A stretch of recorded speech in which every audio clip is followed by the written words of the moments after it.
Le conseiller administratif chargé de la culture en ville de Genève, Samy Canan, est votre invité aujourd'hui, Béatrice Ruhl. Bonjour Samy Canan.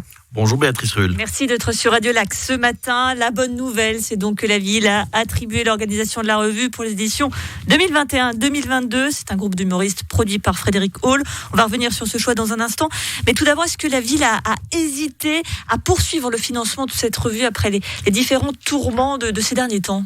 Non, sur le principe, non. On sait que c'est un exercice qui est pas facile, mais auquel les Genevois tiennent. Si ce n'est à la limite même pour râler contre la revue, mais enfin ça fait partie des rituels de la République. Quelque part, on a besoin de la revue à l'automne. Et de râler aussi. Exactement, ça défoule, de rire, de râler, de comparer ce qu'on en pense. Et donc ça manquerait vraiment dans le paysage. Alors l'automne passé, pour plein de raisons, il n'y a pas eu. Principalement quand même la pandémie. Et puis cette année, on espère évidemment en fonction de l'évolution de la situation qu'elle se tienne. En tout cas, on prend le pari de la tenir.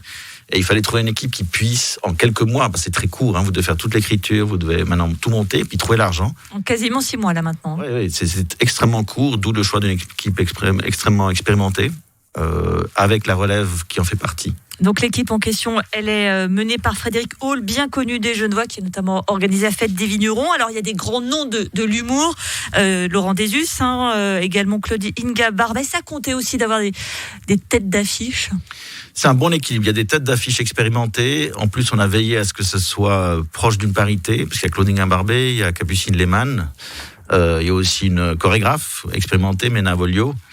Donc ça aussi, Frédéric s'est engagé à rééquilibrer, qu'on n'ait pas les femmes uniquement comme à une époque, comme danseuses sur scène. Je caricature un peu, mais à peine, franchement. Donc il a aussi promis d'intégrer la relève, quasiment pour chaque fonction clé, une personne expérimentée.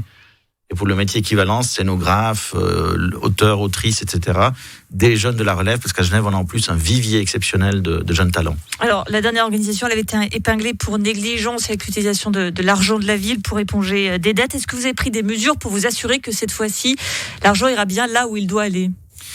La dernière fois, il est allé là où il devait aller, mais pas tout à fait dans le bon ordre. À la décharge de l'ancienne équipe, il faut dire que la période de la pandémie a franchement aussi beaucoup saboté les rythmes. Il comptait sur l'année 20 pour se refaire. Évidemment, l'année 20 n'a pas eu lieu.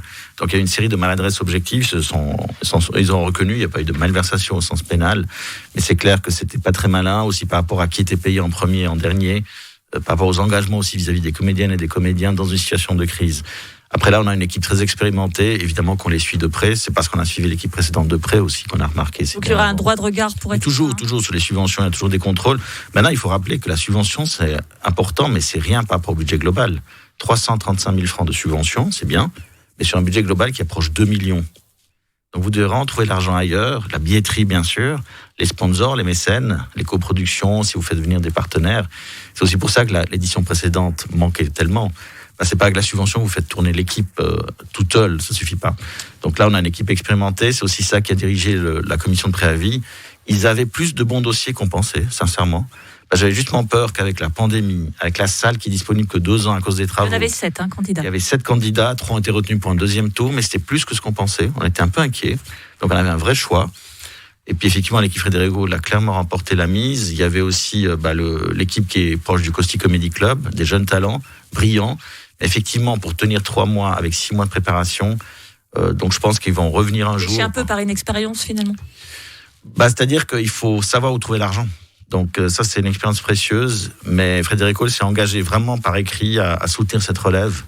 Parce qu'on en a vraiment à Genève et dans la région des gens exceptionnels. Vous parlez de l'argent, justement. Le conseil municipal a approuvé la semaine dernière une très large majorité votre plan extraordinaire de soutien à la culture.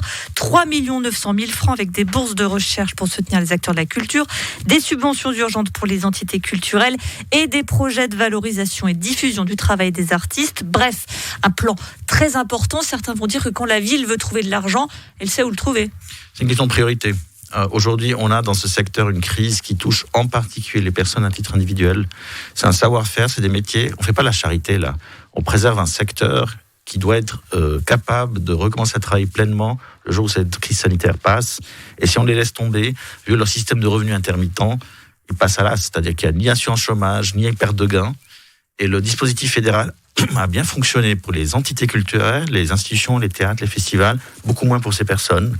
Et donc les villes sont au bout de chaîne. Je rappelle que les villes financent la moitié de l'argent public pour la culture dans ce pays. Donc j'ai fait comme mes collègues de Lausanne ou de Zurich. On joue notre rôle parce que c'est aussi un investissement. C'est pas qu'un don, parce qu'on préserve de l'emploi, on préserve une capacité de nous faire rêver, nous faire rire, nous faire créer des émotions dans les prochaines années. Pour terminer, Samy Kenan, on ne peut pas vous recevoir sans prendre des nouvelles de la nouvelle comédie qui va finir par être la vieille comédie depuis le temps qu'elle doit ouvrir. Où est-ce qu'on en est ?